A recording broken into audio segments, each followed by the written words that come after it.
దేవుడు అనుగ్రహించిన వారి కుటుంబాన్ని బట్టి మనం దేవునికి ఎంతగానో వందనాలు చెల్లిస్తూ ఉన్నాము.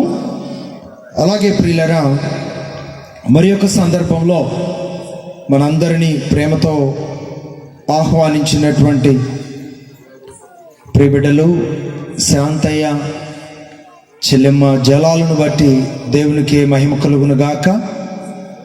ప్రియులరా, దేవుని ప్రేమ వారి పట్ల ఉన్నది, దేవుని ప్రణాళిక వారి పట్ల ఉన్నది. మీరు చేయు ప్రతి పనిని బట్టి దేవునికి కృతజ్ఞత వందనాలు చెల్లించమని దేవుని వాక్యం తెలియజేస్తూ ఉంది. మరి పరిశుద్ధుని దేవాతి దేవుడు వారిని ప్రేమించాడు, దేవుడు బిడ్డలను ఇచ్చాడు. ఆ బిడ్డలను బట్టి దేవునికి ప్రత్యేకంగా వందనాలు చెల్లిస్తూ ఉంటారు, ప్రార్థన చేస్తూ ఉంటారు. అందరిని బట్టి దేవునికి వందనాలు చెల్లిస్తూ ఉన్నాను. ప్రియులరా, ఈరోజు నేను మీ కొరకాయ సిద్ధపరచి అందిస్తూ ఉన్నటువంటి దేవుని మాటలు మీరు శ్రద్ధగా వినవలసిందిగా దేవుని పేట నేను తెలియజేస్తూ ఉన్నాను. దేవుని ఉద్దేశంలో మనం ఏమై ఉన్నాం? దేవుని ప్రణాళిక ఈ లోకములో ఆయన బిడ్డలైన వారి ఎడల ఎలా ఉన్నది? దేవుని సంకల్పాన్ని ఈరోజు మనందరము కూడా అర్థం చేసుకునే వారిగా ఉండాలి. దేవుని సంకల్పాన్ని వెంబడించడానికి ఎప్పుడు సిద్ధంగా ఉండాలి. ఈ లోకంలో ఒక మనిషి బ్రతుకుతున్నాడంటే, ఒక మనిషి జీవిస్తూ ఉన్నాడంటే కేవలం అది దేవుని యొక్క మహా కృపను బట్టి మాత్రమే. ప్రియులారా, మీరు గమనించండి. ఈ రోజున ఒక బిడ్డను సంపాదించుకోవాలంటే అది మనుషుల వలన జరిగేది కాదు. ఒక బిడ్డను సంపాదించుకోవాలంటే ధనము ద్వారా, బలము ద్వారా, గొప్పతనము ద్వారా సంపాదించుకునే అవకాశం అయితే లేదు. ప్రియులారా, ఈ లోకంలో ఒక బిడ్డను సంపాదించుకోవాలంటే దేవాతి దేవుడు మనకి ఇస్తేనే మనము సంపాదించుకోగలం. మనంతరికి మనము సంపాదించుకోవటం కష్టం.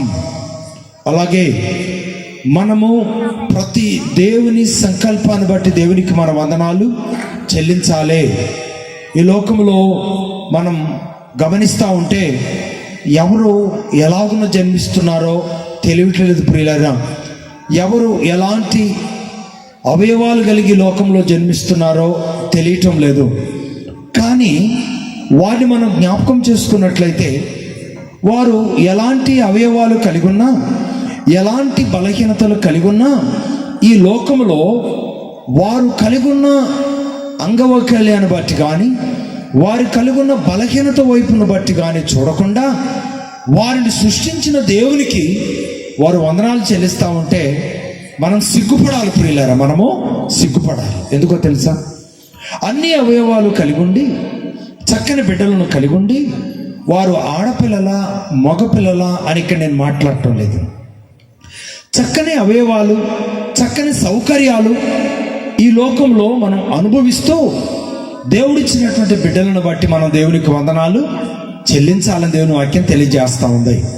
కొంతమంది అయితే వారికి ఇష్టంగా పుట్టాలంట. బిడ్డలు కూడా ఎలా పుట్టాలంట? వారికి ఇష్టంగా పుట్టాలంట.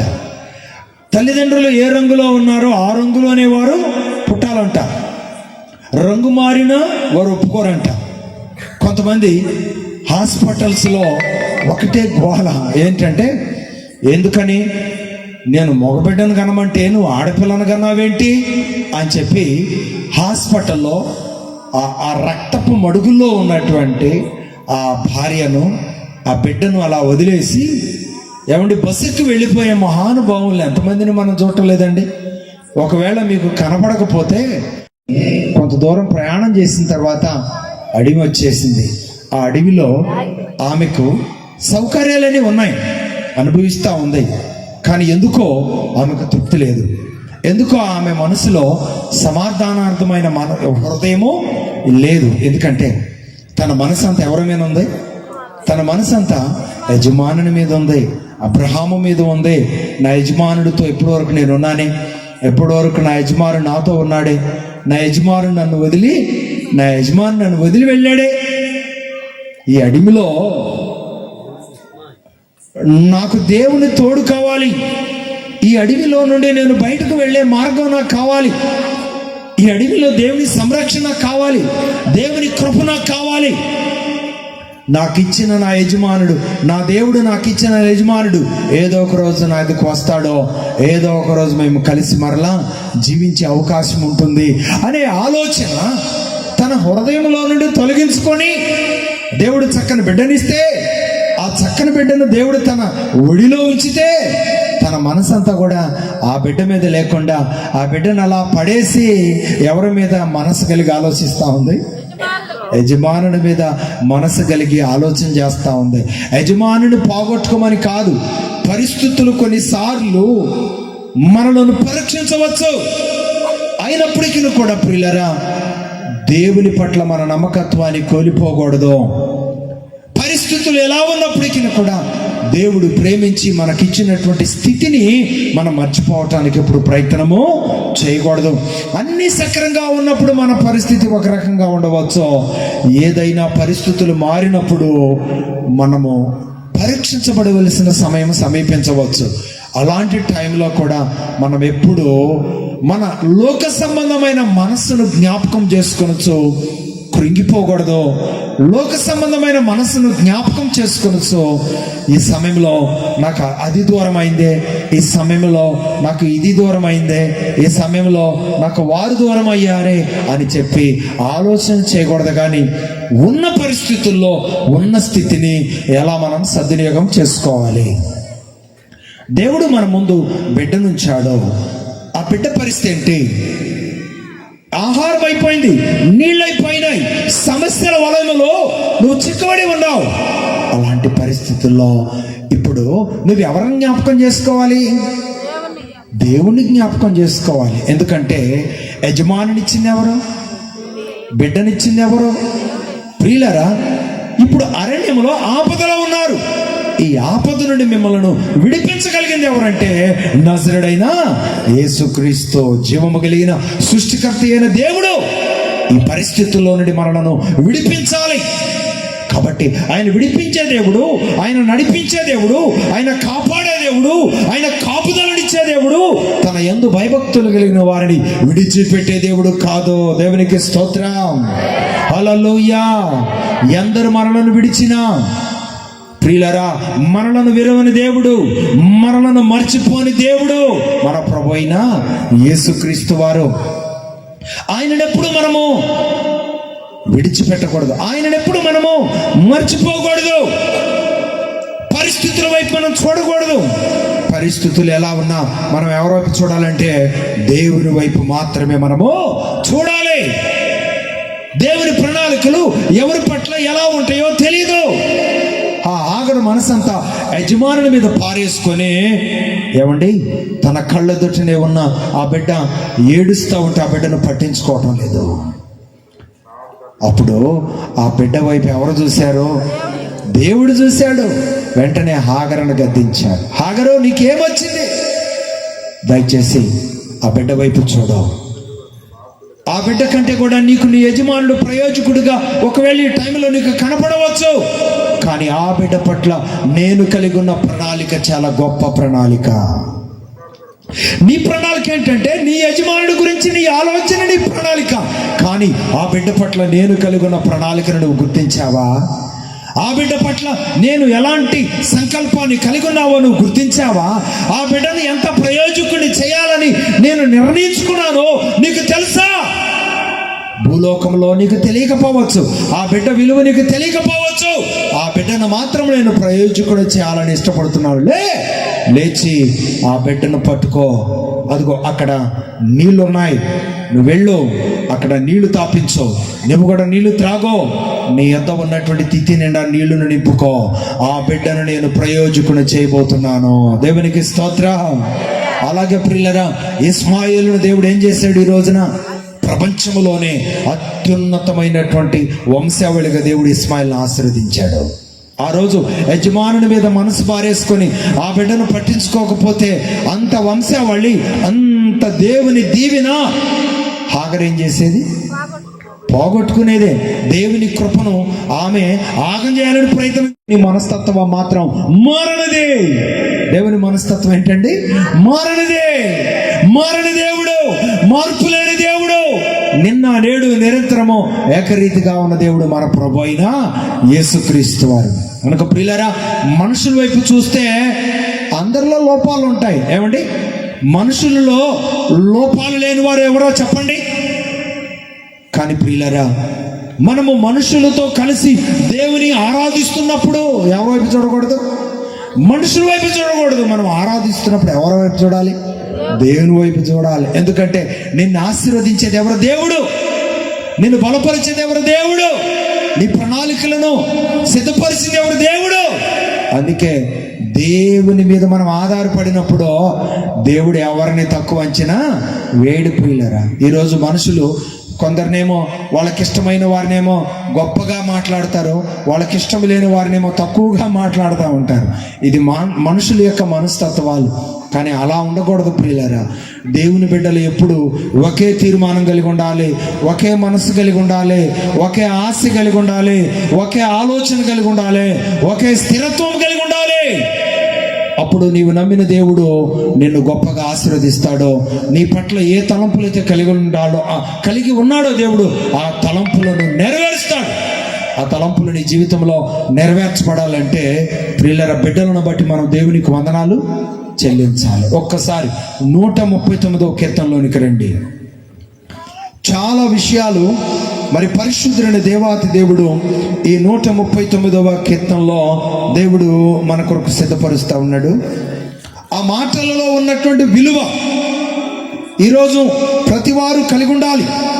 ప్రతివారి ఆలోచనలు సొంత ఆలోచనలుగా ఉండకూడదు. కానీ ప్రియులారా, దేవుని ఆలోచనలో, దేవుని తలంపులు, దేవుని ప్రణాళికను నువ్వు ఎరిగినటువంటి వ్యక్తిగా ఉండాలి. మరి నువ్వు ఎరిగి ఉన్నావా? ఒకసారి 14వ శరణాన్ని మనం జ్ఞాపకం చేసుకుందాం. నీవు నన్ను కలుగజేసిన విధము చూడగా భయమును ఆశ్చర్యమును నాకు పుట్టుచున్నవి, అందును బట్టి నేను నీకు కృతజ్ఞత స్తుతులు చెల్లించుచున్నాను. ప్రియులరా, దేవుడు మనలను చేసిన విధానాన్ని జ్ఞాపకం చేసుకోవాలి. దేవుడు ఎవరిని లోకంలో ఇచ్చాడు అని మనం ఆలోచన చేయకూడదు. మనం అనుకున్నవి మనకు సంపాదించుకుంటే దేవుడు నాతో ఉన్నాడు, మనం అనుకున్నవి సంపాదించుకోకపోతే దేవుడు నాతో లేడు అనుకోవటం అది మార్పు చెందిన వారి లక్షణాలు కాదంట. కాబట్టి మార్పు చెందిన నీవు ఎలా ఉండాలి? మార్పు చెందిన నీవు ఎలా ఉండాలంటే, ప్రభువా, నీవు నన్ను కలుగజేసిన విధము నాకెంతో భయాన్ని కలిగిస్తూ ఉంది, ఆశ్చర్యాన్ని కలిగిస్తూ ఉంది. అందును బట్టి నేను నీకు కృతజ్ఞతా వందనాలు చెల్లిస్తున్నాను. నిన్ను బట్టి నీవు దేవునికి ఎన్నిసార్లు కృతజ్ఞతా వందనాలు చెల్లిస్తున్నావు? ఈరోజు నీకు ఒక బిడ్డని ఇవ్వచ్చు, లేకపోతే ఇద్దరినివ్వచ్చు, లేకపోతే ముగ్గురినివ్వచ్చు, ఎంతమందినైనా ఇవ్వచ్చు. కానీ ఫస్ట్ ఎవరిని బట్టి నువ్వు దేవునికి కృతజ్ఞతలు చెల్లించాలి? నిన్ను బట్టి నువ్వు దేవునికి కృతజ్ఞతా వందనాలు చెల్లించాలి. ఆ తర్వాత ఎవరిని బట్టి దేవునికి కృతజ్ఞతా వందనాలు చెల్లించాలి? దేవుడు నిన్ను ప్రేమించి నీకు ఇచ్చిన బిడ్డలను బట్టి నువ్వు దేవునికి కృతజ్ఞతా వందనాలు చెల్లించాలి. ఈ రోజున ఈ విధానము నువ్వు కలిగి ఉంటున్నావా? ఈ విధానము నువ్వు కలిగి ఉంటే నిన్ను నీవు దేవునికి సమర్పించుకోగలుగుతావు, నిన్ను నీవు అర్థం చేసుకోగలుగుతావు, నిన్ను సృష్టించిన దేవునికి నీవు కృతజ్ఞతలు చెల్లించగలుగుతావు. అలాగే దేవుడు నీకు ఇచ్చిన బిడ్డలను బట్టి నీవు దేవునికి కృతజ్ఞతలు చెల్లించగలుగుతావు. ఈరోజు నిన్ను నీవు మర్చిపోయావు అనుకోండి, నీ బిడ్డలను కూడా నీవు మర్చిపోతావు. నిన్ను నీవు మర్చిపోకూడదు. ఏ విషయంలో మర్చిపోకూడదు? నిన్ను సృష్టించిన దేవుని విషయంలో నువ్వెప్పుడు నిన్ను నీవు మర్చిపోకూడదు. ఈరోజు నువ్వు మర్చిపోతున్నావు, నీ సృష్టికర్తను మర్చిపోతున్నావు, నీ మొదటి స్థితిని మర్చిపోతున్నావు, నీ స్థానాన్ని మర్చిపోతున్నావు, నీ విధానాలు మర్చిపోతున్నావు. నీ బ్రతుకు దినములన్నీయో నీవెవరికి కృతజ్ఞతలు చెల్లించాలో వారిని నువ్వు మర్చిపోతున్నావు. ఆ దేవుని ఆజ్ఞలను మర్చిపోతున్నావు, ఆ దేవుని తలంపులను మర్చిపోతున్నావు. కానీ బాధకరమైన మాట, ఆ మాట ఏంటంటే, ఒక పురోహితుడు చెప్తున్నాడు, మీరు యేసుక్రీస్తు ప్రభువులోనికి మా హిందువులను మార్చడం కాదు, మీ యేసుక్రీస్తు ప్రభువునే మా హిందువుల్లోనికి మారుస్తున్నారు అని ఒక స్టేట్మెంట్ ఇచ్చాడు. మీకు ఒక వీడియో చూపిస్తాను, చూడండి.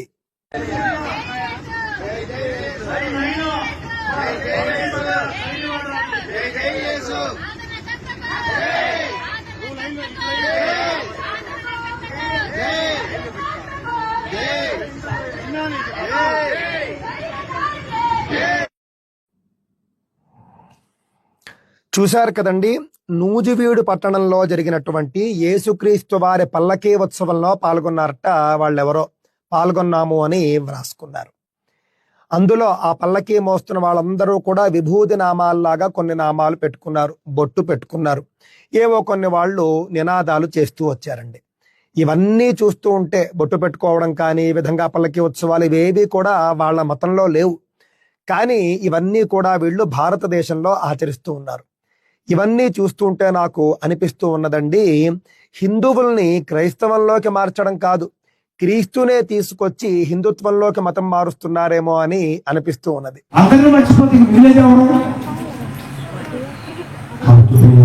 దేవుని ఉద్దేశం ఏంటో తెలుసా? నువ్వు జన్మించేటప్పుడు నీ తల్లి గర్భంలో నుండి ఒక వ్యక్తిగానే జన్మించావు. కానీ తిరిగి ఈ లోకాన్ని విడిచి వెళ్ళేటప్పుడు ఎందరో అభిమానాలను ఆప్యాయతలను నువ్వు పొందుకుని ఎందరి హృదయాల్లోనూ నీవు జ్ఞాపకంగా ఉంటూ వెళ్ళిపోవాలని దేవుని నాకు తెలియజేస్తాను. మరి లోకంలో నుండి మనం వెళ్ళిపోయేటప్పుడు దేవునికి ఏమి లెక్క చెప్తావు? నేను యథార్థంగా ఈ లోకంలో జీవించాను, దేవుని నమ్ముకున్నాను, ఎందరికో ఆ యొక్క దేవుని పరిచయం చేశాను, నా కుటుంబానికి ఆ దేవుని పరిచయం చేశాను, నా బిడ్డలకు ఆ దేవుని పరిచయం చేశాను, నేను దేవుని పంపును అనుకుని వెళ్ళిపోయాను అనే ఒక తృప్తి నీవు కలిగి ఉండాలి. అదే తృప్తి నిన్ను తెలుసుకున్న వారందరూ నువ్వు పరిచయం చేసిన దేవుని బట్టి చాలా జ్ఞాపకాలు ఈ లోకంలో నువ్వు మిగిల్చి వెళ్ళే విధంగా ఉండాలి. మరి నీ జ్ఞాపకాలు ఏంటి? ఏం చెప్తావు? నేను ఎందరికో ఆత్మీయంగా దేవుని పరిచయం చేశానని చెప్తావా? చాలా గొప్ప మాట. ఎందరికో లేని వారికి నేను సహాయం చేశానని చెప్తావా? చాలా గొప్ప మాట. ఎందరో పెంచాను, ప్రయోజకులు చేశాను చెప్తావా? చాలా గొప్ప మాట. కానీ ఒక మాట మాత్రం నీ యొక్క జీవితంలో సాక్ష్యం ఇవ్వకూడదు. అదేంటో తెలుసా? నువ్వు ఎవరెవరిని మోసం చేశావంటే నేను పలానా వ్యక్తిని మోసం చేశాను అనే ఆ విధానము నీలోనికి రాకుండా చూసుకో.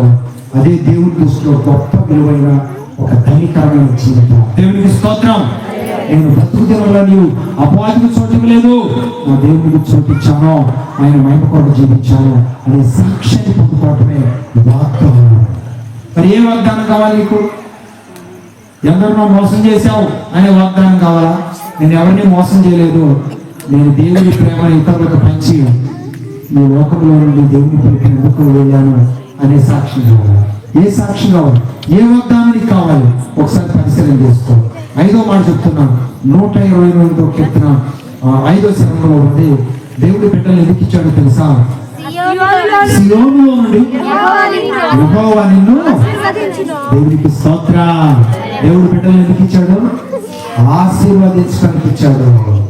ఏమా, దేవుడికి బిడ్డలు ఎందుకు ఇచ్చాడు? ఆశీర్వదించడానికి ఇచ్చాడు. ఒక మగ బిడ్డలా ఆడపిల్లలా అనేది కాదు ముఖ్యం. నువ్వు ఒక బిడ్డను పొందుకున్నావా, ఆ బిడ్డ ద్వారా దేవుడు ఏం చేయబోతున్నాడు? ఆశీర్వదించబోతున్నాడు. ఈ శ్రేష్టమైన దీవెనలు నీ బిడ్డలు పొందుకోవాలని దేవుడు నీకు బిడ్డలు ఇచ్చాడు. కాబట్టి నువ్వేం చేయాలి? ఆ బిడ్డలను బట్టి దేవుడికి వందనాలు చెల్లించే మనసు నువ్వు కనుగొనాలని దేవుని వాక్యం తెలియజేస్తా. మరి ప్రియ బిడ్డ చెల్లి, మరి జలాలను బట్టి దేవునికి వందనాలు చెల్లిస్తున్నాను, శాంతిని బట్టి దేవునికి వందనాలు చెల్లిస్తున్నాను. దేవుడు ప్రేమించి దేవుడు వారికి ఇచ్చినటువంటి కుమార్తెను బట్టి మరి ప్రత్యేకంగా ఈ కూటమి ఏర్పాటు చేసుకుని దేవుడికి వందనాలు చెల్లిస్తాను. ఎందుకో తెలుసా? ఆ దేవుడు ఆ బిడ్డను ఇచ్చాడు కాబట్టి ఆ బిడ్డను బట్టి దేవునికి వందనాలు చెల్లించాలి. సందర్భాన్ని బట్టి, అవకాశాన్ని బట్టి, అందరి బిడ్డలను బట్టి దేవునికి వందనాలు చెల్లించే మనసు దేవుడు వీరికి దయచేస్తాడని ప్రభు పేట నేను తెలియజేస్తున్నాను. 3 మాటలు చెప్పాను నేను మీకు. ఫస్ట్ మాట ఏం చెప్పానంటే, దేవుడు ఇచ్చినటువంటి బిడ్డలు. ఈ బిడ్డలు ఎవరండి అంటే, ఈ బిడ్డలు ఎవరిచ్చారు? దేవుడు ఇచ్చాడు. ఎవరిచ్చారు ఈ సాక్ష్యం? యాకోబు ఏశావుకు ఇచ్చాడు. వీళ్ళందరూ ఎవరంటే వీళ్ళందరూ నీ సావుకు దేవుడు ఇచ్చిన బిడ్డలు. నువ్వు పొందుకున్నటువంటి బిడ్డలను బట్టి ఎవరిని మైపరచాలి చెప్పండి, ఎవరిని మైపరచాలి? దేవుడు మైపరచాలి. అప్పుడు దేవుడు ఏం చేస్తాడు? ఆ బిడ్డలను ఆయన ఎదుగు తీసుకొని దేవుడు ఏం చేస్తాడు? ఆశీర్వదిస్తాడు. ఎలాంటి ఆశీర్వాదాన్ని దేవుడు ఆ బిడ్డల ద్వారా ఆ బిడ్డలకు ఇస్తాడు, ఆ బిడ్డల ద్వారా నీకు ఇస్తాడు, నీ ద్వారా కుటుంబానికి ఇస్తాడు. తన తరతరాలకు దేవుడు ఆ భాగ్యాన్ని దయచేస్తాడు. ఎలాంటి దేవుడు ఇస్తాడంటే స్వాస్థ్యముగాను, బహుమానములుగాను, సాధనములుగాను, వాగ్దానములతో కూడినటువంటి స్థిరమైన విధానములోను, అలాగే బహు ఆశీర్వాదకరమైన స్థితిలో దేవుడు ఆ బిడ్డలను నిలబెట్టి ఆశీర్వాదకరంగా బలపరచుకుంటూ నడిపించే తీరంలో ఆ బిడ్డలకు ఇస్తాను అని దేవుడు వాగ్దానం చేస్తాడు. ఆ వాగ్దానాల్లో దేవుడు మీ బిడ్డలకు అనుగ్రహించునుగాక. మీ కుటుంబాల్లో ఆ వాగ్దానం దేవుడు స్థిరపరచునుగాక. ఆ వాగ్దానాలు పొందుకోవడానికి దేవుడు మీకు ఇచ్చిన బిడ్డలను బట్టి మీరు చేతులెత్తి ప్రార్థన చేసే భాగ్యం తల్లిదండ్రులు దేవుడు మీకు దయచేయునుగాక.